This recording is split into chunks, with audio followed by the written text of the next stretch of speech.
Hello Exile. This is a card that I've been playing for past few days. This is a Blade Vortex code conversions. I play on Pathfinder, and the reason for Pathfinder is this ascendancy. The first one is Master Distiller, just going to give us 150% of critical chance. When we use Diamond Plus, we use a Diamond Plus here, and it's going to give us penetrations 20% elemental resistance if we use Bismuth, and we does use Bismuth, and it's going to give us 25 physical damage as well as chaos damage. If we use Amethyst, we also use Amethyst here. And the second one is Nature Adrenaline. This will keep our flash up most of the time. And flash is important for this build because Progenesis is literally like our defenses for this one, other than freeze. The last is Master Surgeon. This allows us to use Divine Distillate without using Petrified Blood. And we also have Nature Boon. This is going to increase our utility flash effect by 30%. Pretty nice. And for the classes jewel, we will use Toriani Lesson for the Leech. Black Snow for penetration 10% cold resistance, and Blast Freeze. This is just to spread the freeze that we inflict because freeze is the major defense on this build. And the other cluster is Force Multiplier and Iron Breaker. The other one we're not going to use it, but you just want the Force Multiplier and Iron Breaker in these two nodes. So find combinations where you have two of these nodes on the front, so you're not wasting skill point. And for the medium cluster, we're going to use Torrent Threat and Asset of Dominance, and the other one is Purposeful Harbinger and Heraldry. Heraldry is the way we get cold exposure. So this is a major DPS. This is a major DPS, and Purpose Zombie increase the aura effect on us per Herald that we use. Since we use 3 Herald, this is 24% increase effect. And in this build we did not use Purity of Elements because we already have Bismuth Flush here. We also have this Distillate that increase elemental resistance, so using Purity of Elements is a little bit of redundancy. But we still need to get the element immune. So how we do it is using Elegant Hubris here. And one note is you want Caspiro because it gives you freedom to not care about attributes. That's kind of nice. And in this one, I have spell damage here, and this is the one that's going to give us the immunity on element, 80% chance to being shocked, and we combine that with a small abyssal jewel that give us a chance to avoid shock. So we basically offer 100. And with Storm Shroud, this is also going to be applied with another elemental element. So that's how we get element immunity. What else? Oh, we also take Hire Killer here. This is just another form of recovery. And another note is you can kind of sacrifice this 4 point if you think your damage is a little bit too high, and add this 4 and get the recovery 4% life when you use a flush. That's an extra recovery, but in this setup, I feel like I have way too much recovery. Sometimes it's kind of a little bit harder to use Divine Distillate when your life is full. For some reason, sometimes it just doesn't work. We're going to use Whisper of Doom. This is a classic normal Blade Vortex setup. We're going to use Vortex, Bone Chill support, Frostbite, and Hexblast support. This is going to give us the Frostbite curse, and we're going to have Curse Elemental Weakness on Glove. And this is the MF build. This 1, 2, 3, 4, 5, 6, 7 slot of gear will be on Magic Find. We currently at 82 quantity and 184 rarity. And if we use the flash, we will be at 96 quant and 220 rarity, plus this 45, that's with 265 rarity. And this is my quiver. To be honest, I don't know how you craft this quiver. This quiver I found when I'm scouting the market, and it's like kind of interesting quiver. The only important stat here is physical damage converted to cold damage. That's what the quiver for.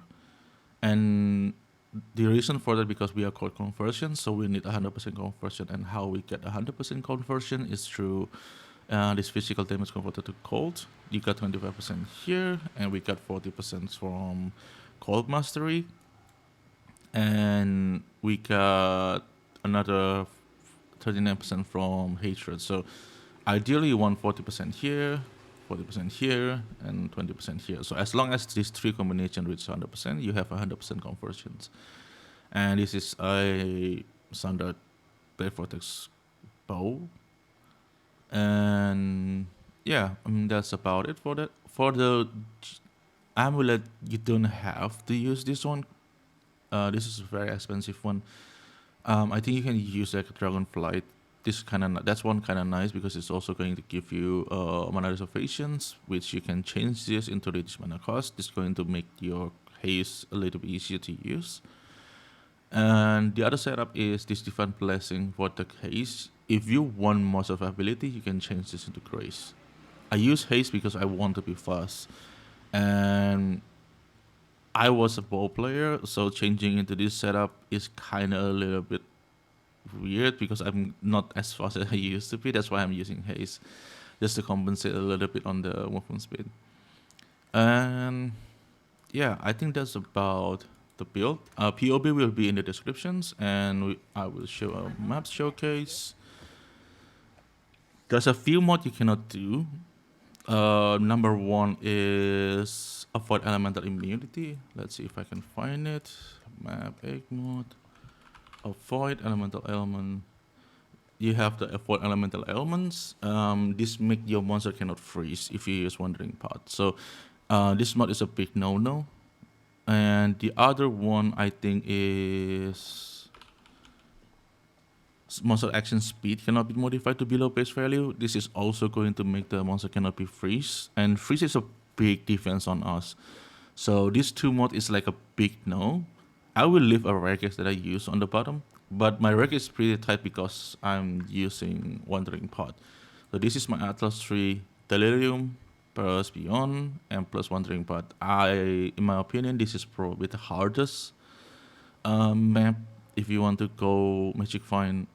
The map is very rippy, and I think if you don't use Wandering Path, your Regex is probably going to be a little bit less restrictive. But because I'm using Wandering Path, Deli, and Beyond, I want the map to be as doable as possible. So my Regex, I will put a lot of quite a restriction of the map. I will link the Regex, the POV on the descriptions. So let's go to the map showcase. And we go with ambush. And for the section, I use strong boxes, Delirium, Beyond, and strong boxes. Yeah, this is a classic one. And after this, I want to try the non-wandering path. I think Snoo make a video about using Harbinger. I also want to try that one. I want to see if things goes well. How the drop is without strong boxes, because Magic Find so far we really relying on strong boxes. So I want to try that one. And so let's go. Get in the map.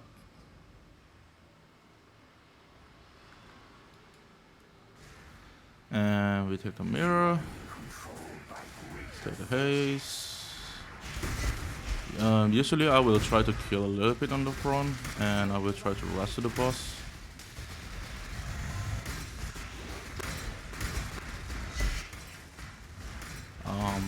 I seems like I picked the wrong route, but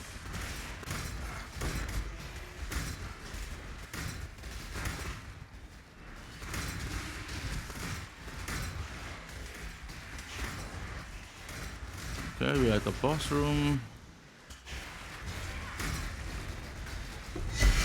And that was that.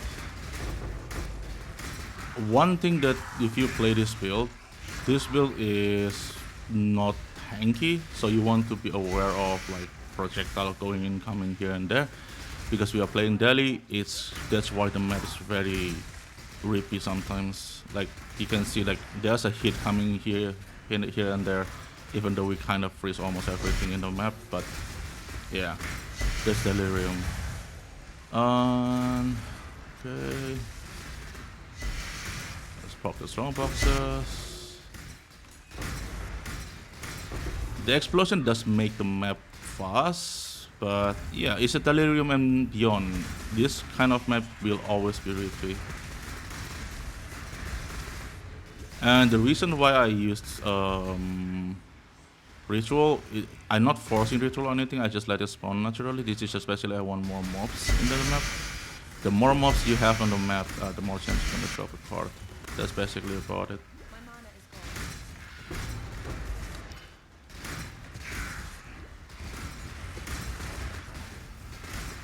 And I'm lagging.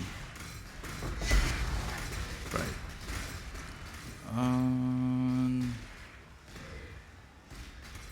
Yeah, lagging is not ideal here. My internet doesn't seem to work very well. Apologize for that.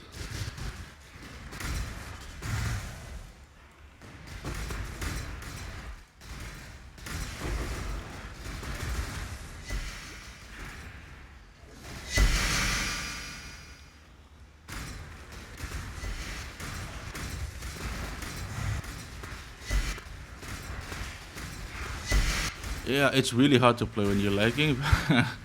I hope I'm not dying here. That would be a bad showcase. And we open another one. This build is a little bit hard to play because there's a lot of things you need to keep up. You need to keep the inspiration charge by using the haste or grace if you prefer one. And you kind of have to keep the blade vortex around like 9 or 10, possible 10 for maximum damage.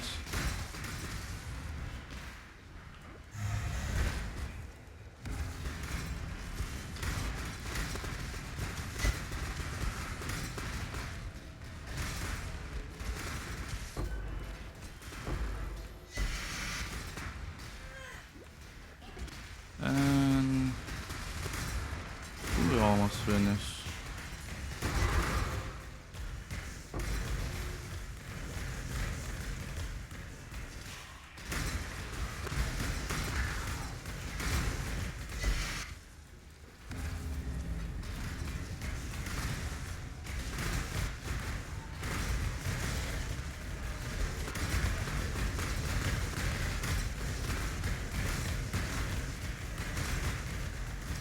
And this kind of degen on the floor over here, you really need to want to be careful on this one. Let's see how fast it's gone.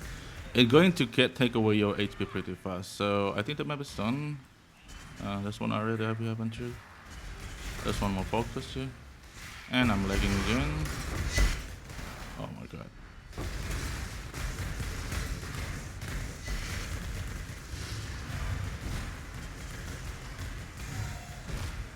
Yeah, so the map is done. So this is how it works on this build.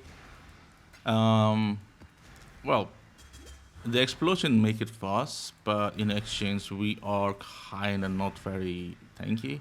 So you have to be careful. And the hard time is every time you use oh, my flash is empty. Let's get back to the city. There's two things you need to make sure. The first one is every time you click the red vortex, when you have a full charge, it will give you 5. And you can keep this at 10 as much as possible. And the other one is whenever you use this one, you're gonna give the inspiration support. So, I mean, you're gonna accumulate support anyway when you give this one, but the haste is actually keep you in your life, especially if you use the different blessing grace. The grace is going to keep you alive. So, yeah, there's two things to keep that one up. Not as easy build as you can play, but I kind of like it because it is fast and the explode make it really, really fun. So this is what I have for you today. Thank you everyone for watching. If you like this build, please leave a like and subscribe. That will help me a lot. See you in the next time.